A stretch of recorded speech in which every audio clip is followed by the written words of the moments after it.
Come, come, whoever you are, wanderer, worshiper, lover of leaving, ours is no caravan of despair. Come yet again, come, come, come, whoever you are, wanderer, worshiper, lover of leaving, ours is no caravan of despair. Come yet again, come. Good morning, everyone. Good morning. That prelude placed that in a low key. Nice to have you here. Welcome. It's so great to see you this morning at First Unitarian. Welcome to our folks who are joining us on Zoom. Thank you for being here. Families, thank you for bringing your kids to worship. It's such a joy when we can all worship together as a community. And to our visitors and guests, a very special welcome. We're delighted to have you and hope that you'll stay after worship, have some coffee, and get to know us a little bit better. I have a few announcements as we begin. First of all, a thank you to the folks who came out yesterday to do some grounds cleanup. We really appreciate it, and it does make a difference. When you show up this morning, you can see that it just looks a little bit spiffier. So thank you for that. When you go out for coffee hour, you might see a couple of little strips of paper come your way with QR codes. These are to sign statements, letters, petitions. One is on the proposed ICE detention facility, and the other is on the data center that they're trying to build in Box Elder County. Those are things that most of us don't want. So if that is you, we encourage you to sign both of those during the coffee hour. We have a new member class that is scheduled to start this week. Right now, we don't have quite enough folks to sign up for a whole class.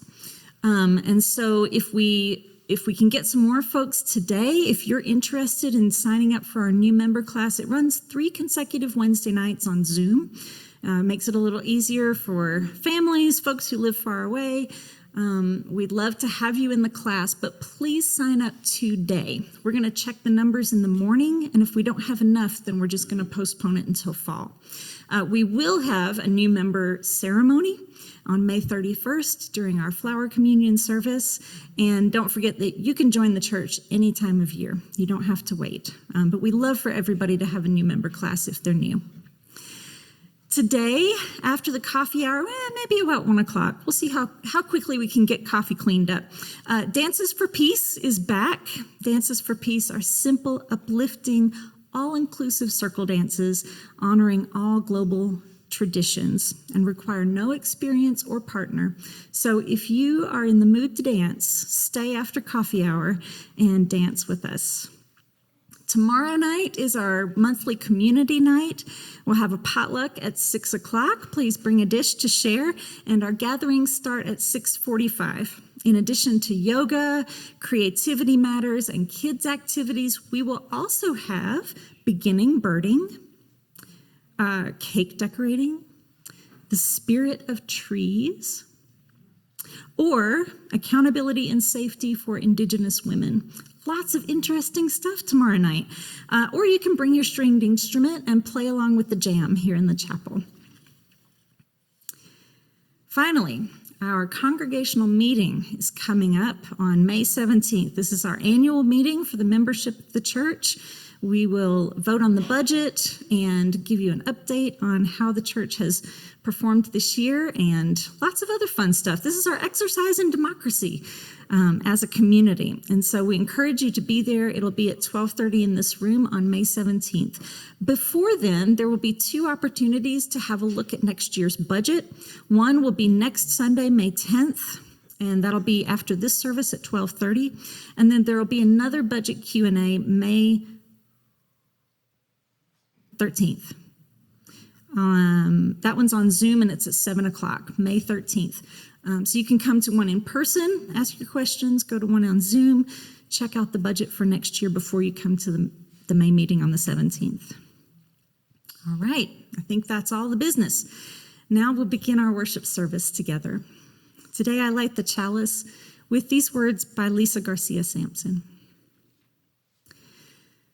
In these wild, historic, and uncertain times, we gather to remember who we are, who we belong to, and what we are called to do. As we light this chalice, we kindle the spirit of the great turning, the movement for justice alive in this nation today. May we feel it in our bones, and in the stillness of this hour, may we sense it calling our name.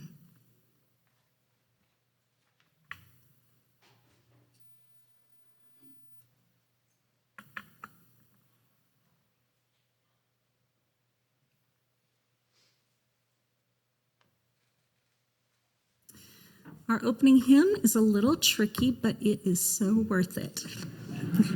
Number 1051. Watch the repeats, right? Lots of repeats. Please rise in body or spirit.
You kept up great. Good job. I'd like to invite forward now our lay minister this morning, Hana Harper, who will speak to us on May's theme of truth.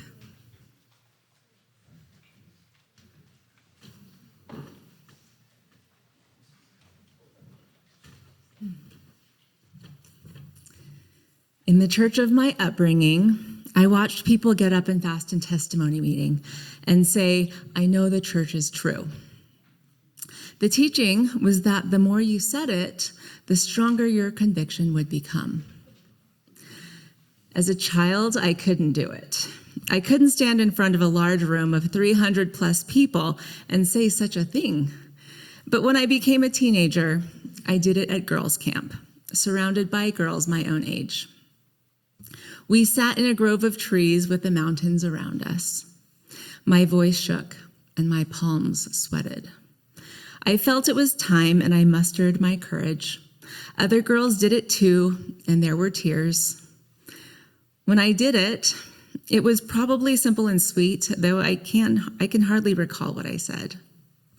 But I had done it. I had conquered that dragon. I felt God was pleased with me, and I was pleased with myself. Looking back now, after a conscious faith deconstruction over the last 10 years, you might say I changed my mind. I had encountered enough evidence to the contrary. Like the scientific method, the data pointed to other results, so my hypothesis changed. Given the additional information I gathered over decades of time, I concluded that the church was not true in the way I had once believed. This was a painful awakening. It was an earthquake in my life, an existential crisis that sent me reeling for quite a while. In some ways, I still am. And it wasn't only about religion. There have been times in my life when I said yes while something deeper in me meant no. Times I stayed loyal to roles, beliefs, or dynamics longer than my inner voice wanted me to. Sometimes the hardest truth to face is not out there in the world, but within ourselves. I have a friend who recently met me at a coffee shop. She had gone down a deep rabbit hole on various major stories circulating online. You probably know the kind. She told me her head had been spinning, but she couldn't stop searching. What she was left with was an absolute freefall. The ground had fallen out from underneath her as yet another foundation that once gave her a sense of safety was taken away. Life has a way of humbling us, doesn't it? New information emerges, hidden stories come to light. Our experiences expand what we thought we knew.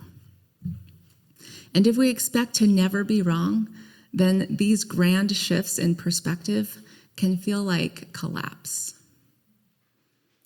Brian McLaren writes that the opposite of faith is not doubt, but certainty. The opposite of faith is certainty. That idea has changed me because maybe doubt isn't failure. Maybe doubt is the doorway to a deeper faith, to deeper self-knowing. I used to hold on to truth with a capital T like it was money in the bank. It was the rock the wise man built his house upon.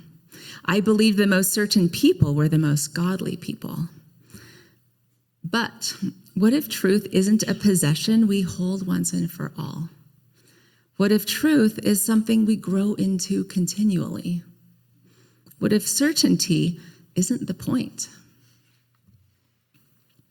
A phrase that guides me now is this: this is the truest answer I have for now. For now, those two words make room for me to keep learning, for the humility that comes from letting myself be wrong. For now makes room for other people's experiences, and it makes room for mystery. What happened when I allowed room for wonder and what I did not know? An entire beautiful and rich world opened up to me. Releasing certainty led to greater awakening and even abundance. I think now of younger me in the grove of trees, trembling as she tried to say she knew. I feel tenderness for her now. She was sincere and she was brave. She was genuinely on a path to find more truth in time. But if I could sit beside her today, beneath those same trees, I might whisper something gentler. You do not need to be certain to be good or loved or enough. You just are. And if you keep walking honestly, the truth will continue to unfold before you.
Oh, we give thanks for this precious day,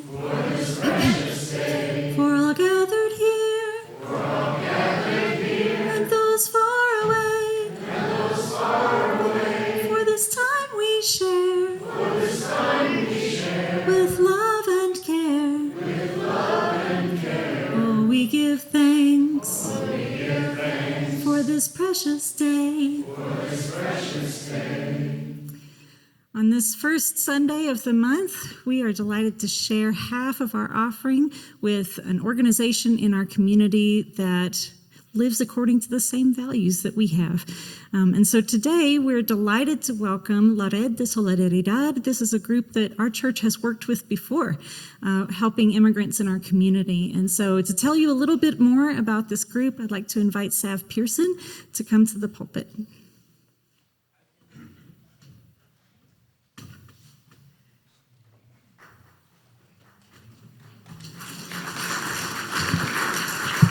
Hi, everybody. Good morning. It's so lovely to be here in this space with all of you. Thank you so much for inviting us in to your service today. I'm here representing La Red de Solidaridad, which is an organization that provides an emergency hotline for immigrant families to help them if a loved one has been detained by ICE, or to help connect them with resources that they might need if a loved one of theirs has been detained. And so a regular day with La Red looks like answering between 5 to 20 phone calls from people who have loved ones who have just disappeared, and they are looking for the people that they love. They don't know where they are. They don't know how to find them. So our very small team of about 6 or 7 people, we're all volunteers, we answer the phone and we talk to them and we help them find their family members using different locator devices. And once we find them, we make sure that the folks who have been detained have access to enough resources inside so that they can afford to pay for phone calls and things they might need inside the detention center. So we help them maintain lines of communication with their families. And then we also help the families who, are kind of shell-shocked and need some support. Sometimes the person who has been detained is the main breadwinner in the family, and so we will help the families with funds so that they can afford to pay for their utility bills so their lights don't get cut off. We help them with grocery runs sometimes so that they can feed their kiddos, and we also just help them connect to lawyers and other experts in the community who can help them navigate the legal system and the immigration system, which is quite daunting, especially if folks don't speak English. And so those are some of the things we do. You'll see us around the community tabling sometimes, but mostly we are operating behind the scenes because it is really sensitive work. So we're really glad to be here today in a public space asking for help from all of you. The funds that we raise today will go directly to the families of people who have been detained or to the people themselves. And the funds will go to help with some of the things that I just summarized. But I want to share a story with you of a success that we had this past weekend.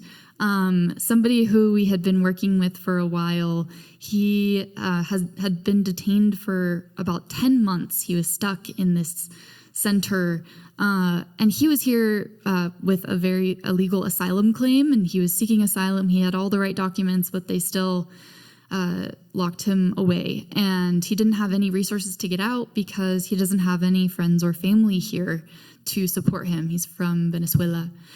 And so we were helping him and trying to get him in contact with a lawyer. And this last weekend, he was released thanks to some mobilization by our community. And when he was released, he immediately came here, took a bus for 10 hours to get to Salt Lake Valley. Didn't have anybody to turn to. And so we helped him get set up with somewhere to stay and a job starting on Monday, and some food in his refrigerator. And so he had a very safe place to land, which I think was a huge relief after the experience he's just gone through. So that's the kind of work we do. And we're super grateful for all of y'all listening and inviting us into your service today. Thank you so much.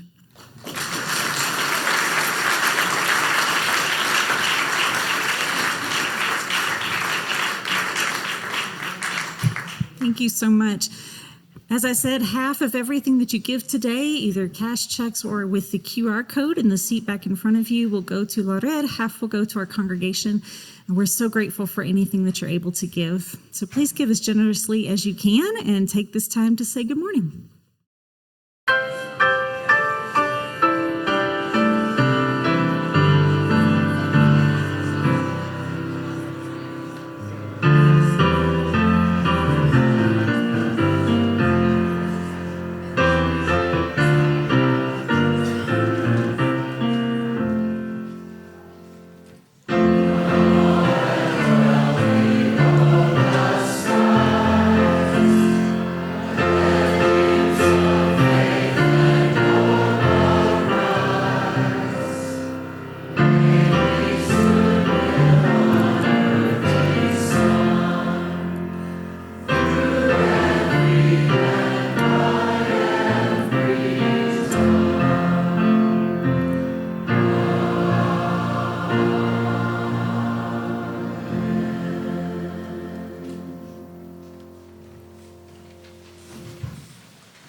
I invite you to join me in a meditative space and listen to the words of Langston Hughes' great poem, Let America Be America Again. If you haven't heard it before or haven't heard it in a while, it may be helpful to know before we begin that it contains some racial language that was considered perfectly appropriate when it was written, yet might seem outdated today, although not offensive. So I'm going to read it the way Hughes wrote it, and don't let these terms disrupt your meditation. Just portion the poet and I a measure of grace, and let his words speak to you from 90 years ago to this moment. Let America be America again. Let it be the dream it used to be. Let it be the pioneer on the plain seeking a home where he himself is free. America never was America to me. Let America be the dream the dreamers dreamed. Let it be that great strong land of love where never kings connive nor tyrants scheme that any man be crushed by one above. It never was America to me. Oh, let my land be a land where liberty is crowned with no false patriotic wreath, but opportunity is real and life is free. Equality is in the air we breathe. There's never been equality for me, nor freedom in this homeland of the free. Say, who are you that mumbles in the dark? And who are you that draws your veil across the stars? I am the poor white, fooled and pushed apart. I am the Negro, bearing slavery's scars. I am the red man driven from the land. I am the immigrant, clutching the hope I seek, and finding only the same old stupid plan of dog eat dog, of mighty crush the weak. I am the young man, full of strength and hope, tangled in that ancient endless chain of profit, power, gain, of grab the land, of grab the gold, of grab the ways of satisfying need, of work the men, of take the pay, of owning everything for one's own greed. I am the farmer, bondsman to the soil. I am the worker sold to the machine. I am the Negro, servant to you all. I am the people, humble, hungry, mean. Hungry yet today, despite the dream. Beaten yet today. Oh, pioneers, I am the man who never got ahead. The poorest worker, bartered through the years. Yet I'm the one who dreamt our basic dream in the old world, while still a serf of kings, who dreamt a dream so strong, so brave, so true, that even yet its mighty daring sings in every brick and stone, in every furrow turned, that's made America the land it has become. Oh, I'm the man who sailed those early seas in search of what I meant to be my home, for I'm the one who left dark Ireland's shore and Poland's plain and England's grassy lea, and torn from black Africa's strand, I came to build a homeland of the free. The free? Who said the free? Not me? Surely not me. The millions on relief today, the millions shot down when we strike, the millions who have nothing for our pay, for all the dreams we've dreamed and all the songs we've sung and all the hopes we've held and all the flags we've hung, the millions who have nothing for our pay except the dream that's almost dead today. Oh, let America be America again, the land that never has been yet, and yet must be, the land where every man is free, the land that's mine, the poor man's, Indians, Negroes, me, who made America, whose sweat and blood, whose faith and pain, whose hand at the foundry, whose plow in the rain, must bring back our mighty dream again. Sure, call me any ugly name you choose. The steel of freedom does not stain. From those who live like leeches on the people's lives, we must take back our land again, America. Oh yes, I say it plain. America never was America to me. And yet I swear this oath, America will be. Out of the rack and ruin of our gangster death, the rape and rot of graft and stealth and lies, we the people must redeem the land, the mines, the plants, the rivers, the mountains and the endless plain, all the stretch of these great green states, and make America again.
I am one of those people who loves to celebrate a birthday.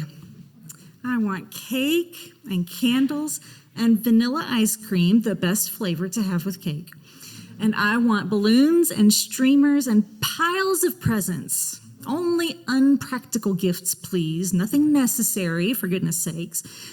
I love birthdays so much, I even celebrated my dog's birthday last week. She's 4. I got her a tiny birthday hat and a tiny birthday dog cookie with a candle on it, and I sang happy birthday to her. She has no idea what any of it means. But that's not the point. I just can't let a birthday get by without doing something. But have you ever had a birthday that you just didn't really feel like celebrating? I know some of our friends here today might be thinking of how birthdays always remind us that we're getting older, but that's not really what I mean.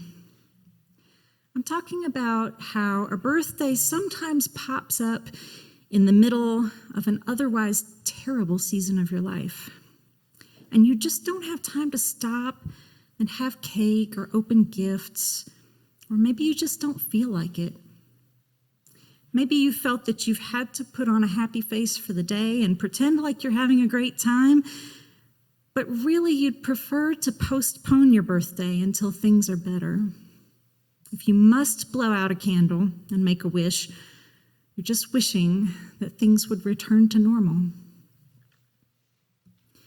It occurred to me this week that there's a really major birthday coming up.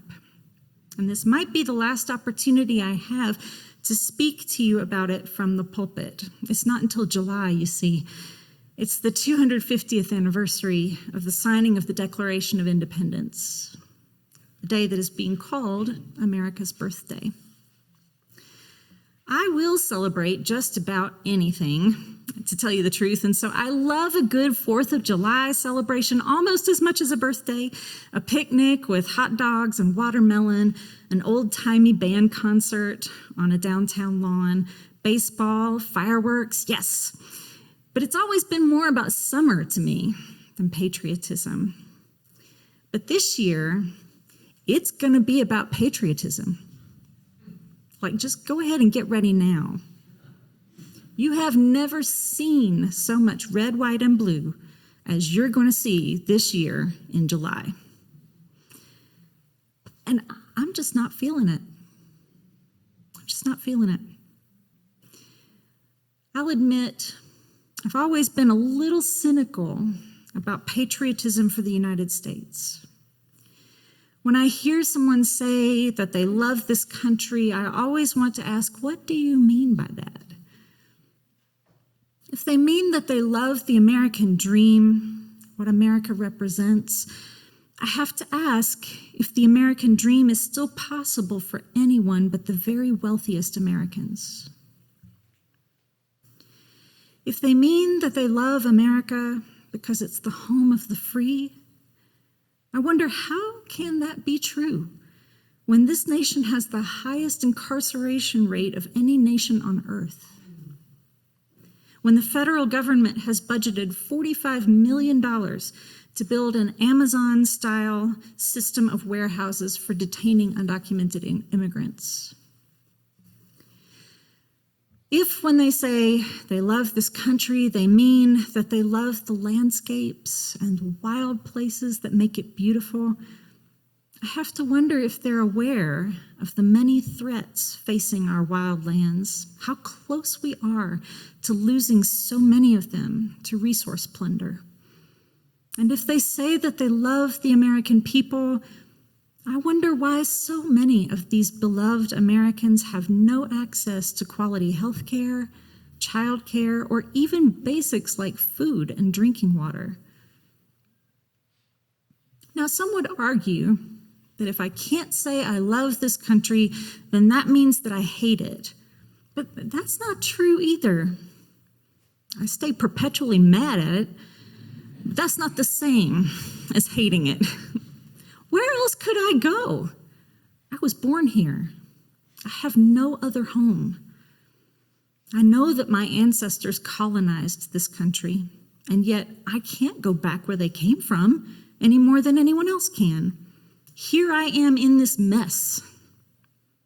And though I have no judgment for those who have left the U.S. for their safety, that's just not the answer for me.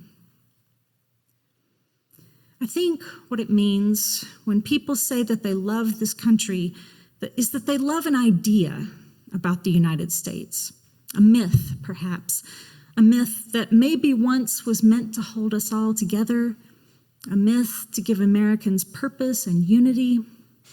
But it's not working out for so many of us. Day after day, millions of Americans come face to face with the reality that America is not America for them. And so what is it that we're celebrating? Can we find something left to love on this 250th birthday, especially if America never was America for you, if your ancestors' land was stolen, if your people were stolen from Africa's strand, if the border crossed you, if you have found yourself tangled in that ancient endless chain of profit, power, and gain. The African-American civil rights figure and historian Vincent once said, "I am a citizen of a country that does not yet exist." We are citizens of a country that we still have to create. A just country, a compassionate country, a forgiving country, a multiracial, multi-religious country, a joyful country that cares about its children and about its elders, that cares about itself and about the world, that cares about what the earth needs, a country that does not yet exist and that badly needs to exist. Harding calls the listener's mind to Langston Hughes, to the great poem you heard earlier. "America, you've never been America to me," he said, but remember, he did not stop there. "America, you've never been America to me, but I swear this oath, you will be." We may be discouraged now when it seems that America is being remade to betray the high values of its founding, that all are created equal, that we are endowed with unalienable rights, that among these are life, liberty, and the pursuit of happiness, that our government derives its powers from the consent of the governed.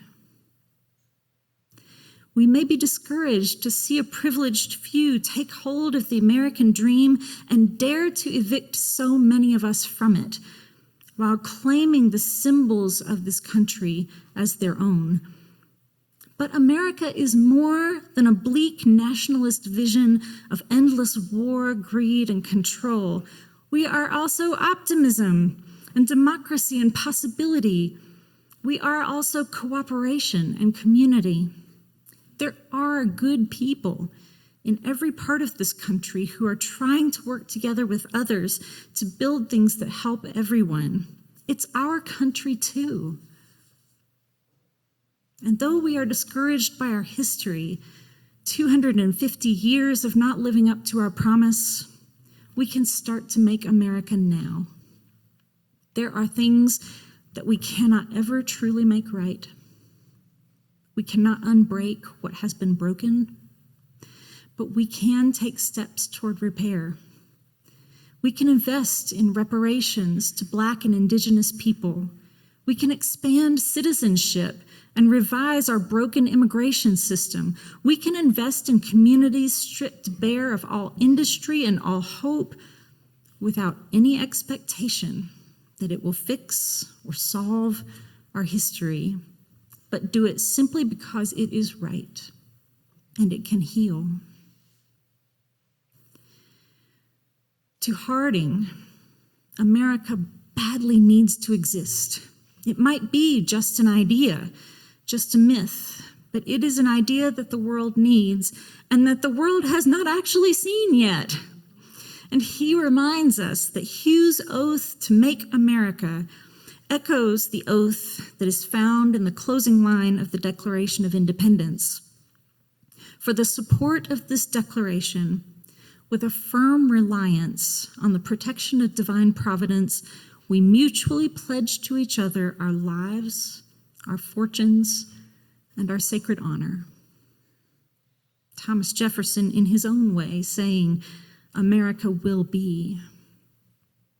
We who are Americans promise each other on our lives. We take it up as a matter of honor. We stake upon it our fortunes. We can choose to belong to each other, and we can choose that every other person who lives within our borders will belong to us. We can hold the vision of the best that America could be and work without rest until we achieve it. We owe it to each other and to the world until democracy is fully realized for all people. On ritual Sundays, we join together, all ages of UUs in this one room, and imagine together. And so today I invite you to imagine that you have been invited to create a new flag for the America that will be. Instead of stars and stripes, what will represent the America that you want to build? The America you'd like to live in. The America where everyone belongs. In just a moment, I will invite you, not now, hold on. I will invite you to find the little bin at the aisle end of your pew. It includes markers and some little flags. Each person can take a flag and draw the design of your newly imagined American flag. Now, what we learned in first service is that the marker does bleed through just a little bit. So if you can put something under your flag, that would be great. Something between the flag and the hymnal. And then when you sketched out the symbols on your flag, you might share your ideas with someone next to you. These are yours to take home, so go wild, but save it for July the 4th. When you've decided on it and your symbols, get your supplies and get to work. Friends, thank you. I can see that you're all busy with this. But we're going to take a break, sing our closing hymn. I invite you to rise in body or in spirit. Let's sing together number 159.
This morning, at 9, every song that we sang got me choked up. Every piece that David played got me choked up. This service, I did pretty well except for that one. I can't get through it without getting in my feelings. In closing this morning, let us be reminded of our duty by the words of Ralph Nader. There can be no daily democracy without daily citizenship.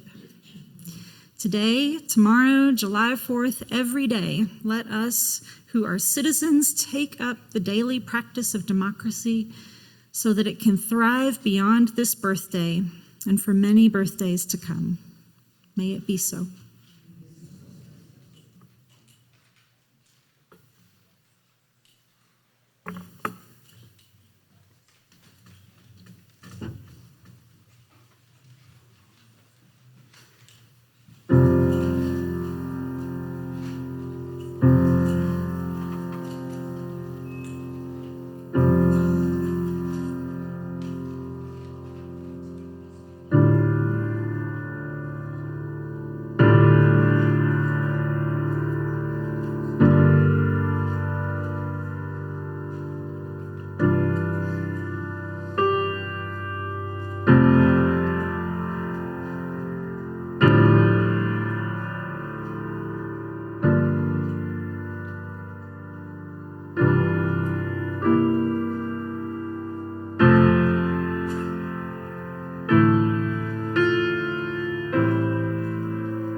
Friends, thank you so much for being here. Thank you, David. Great to play with you this morning. And friends, if you are interested in taking our new member class, don't forget to see the folks at the welcome table and get signed up today. And stay for dances. Happy Sunday.